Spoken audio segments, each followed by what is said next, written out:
Hello नमस्ते, म कृष्ण ढकाल। स्वागत छ तपाईलाई मेरो च्यानल किड्स अफ नेटवर्कमा। पछिल्लो समय निर्माण व्यवसायले व्यापक रूपमा चाहिँ लोबिड भइरहेको छ। एकदमै धेरै लोबिड गर्ने प्रचलन भएको छ र लोबिड गरिरहेका छन्। त्यसै क्रममा राज्यको रेट पनि दर रेट पनि एकदमै टाइट हुँदै गएको छ।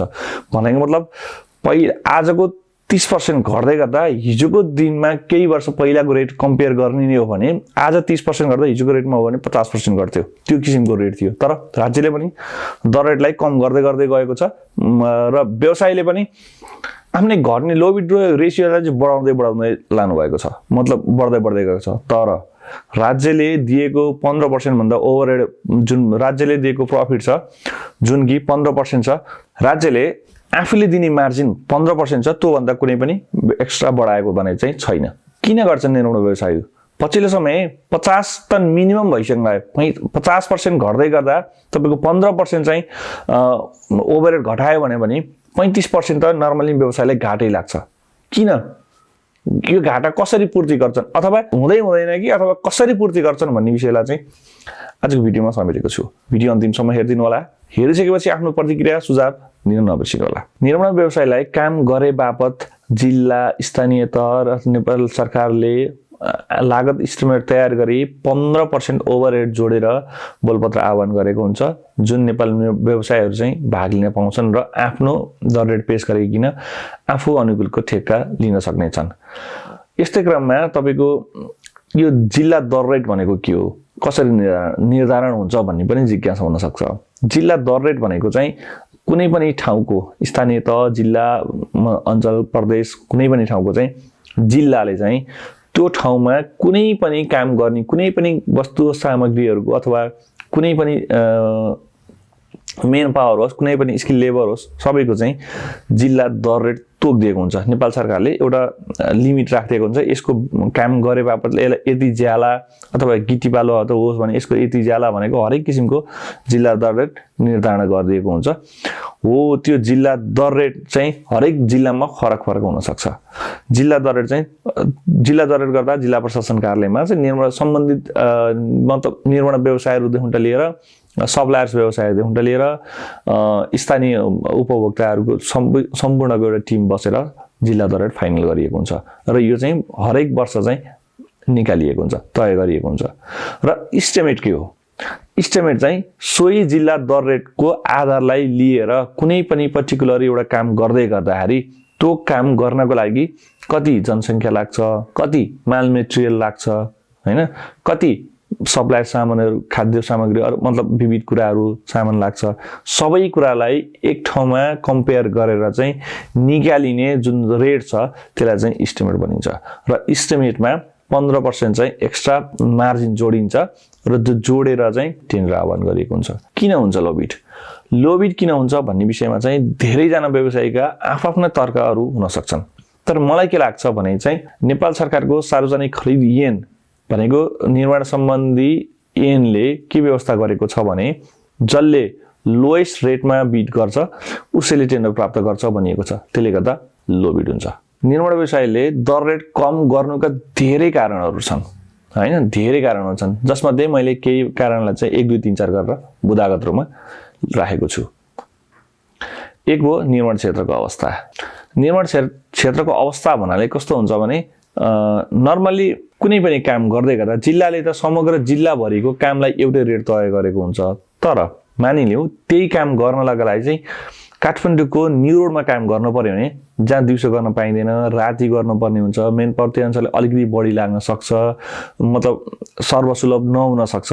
हुन त राज्यले पनि त्यही अनुसारले एनालाइसिस गरेको हुन्छ। तर काठमाडौँको न्यू रोड र नागार्जुनमा गर्ने रेट चाहिँ एउटै हुन्छ। भनेको मतलब भ्यालुएसन त्यो इस्टिमेट गर्ने बेला चाहिँ नागार्जुनमा गर्ने र न्यू रोडमा गर्ने दर रेट एउटै राखिएको हुन्छ।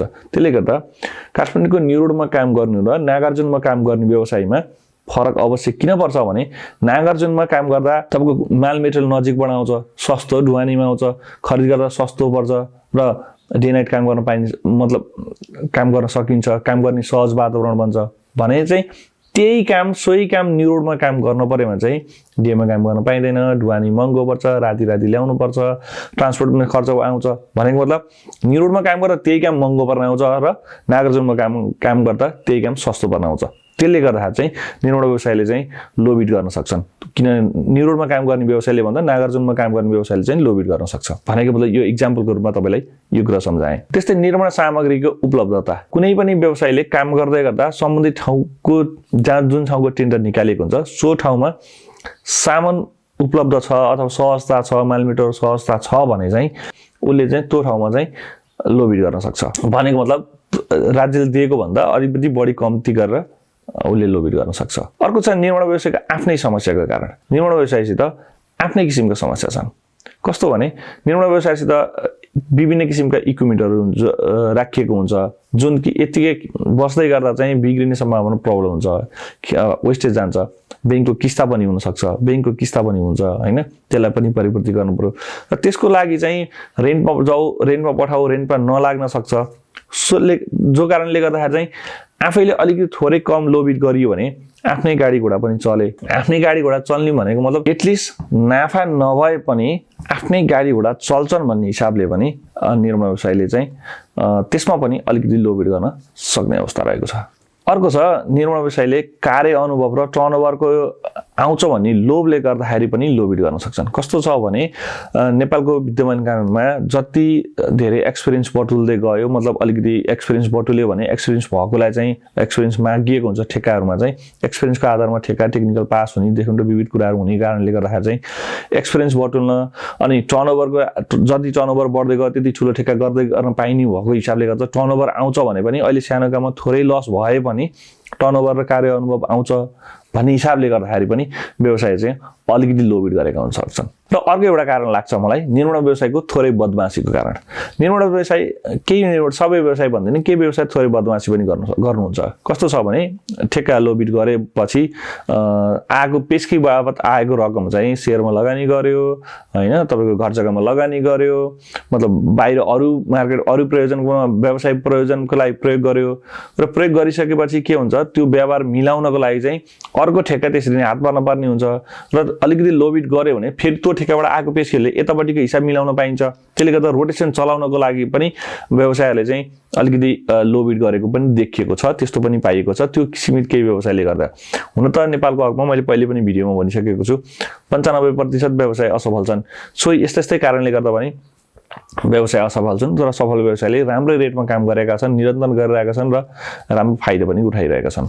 यिनै कारणले गर्दा निर्माण व्यवसायहरू तपाईँको 35, 40, 50% बिलो गएका छन् र यी हुँदै गर्दा कतिपय निर्माण व्यवसायहरू चाहिँ स्वतःमा घाटैमा गएर ब्ल्याकलिस्टमा परेका छन्, काम गर्न नसकेकाहरू छन् होइन, पेमेन्ट भुक्तानी गर्न नसकेका छन्, विभिन्न मामलाहरू झेलिरहेका छन् भने केही व्यवसायहरू चाहिँ अघि मैले भने जस्तै विभिन्न कारणहरूले गर्दाखेरि पनि अलिकति लोबिड जान सकेका हुन्छन्, लोबिड गएका छन्।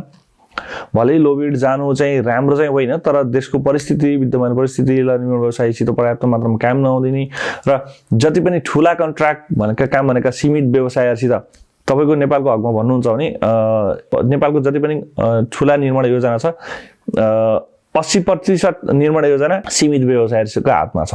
भनेको मतलब 20% योजना मात्रै अधिकांश निर्माण व्यवसाय तछाड गरिरहेका छन्। ठुला कन्ट्र्याक्टरले चाहिँ ओभरअल मार्केट चाहिँ होल्ड गरेका छन्, उनीहरूलाई चाहिँ लोबिड जानुपर्ने छैन किनभने केही सीमित मात्र व्यवसाय छन्।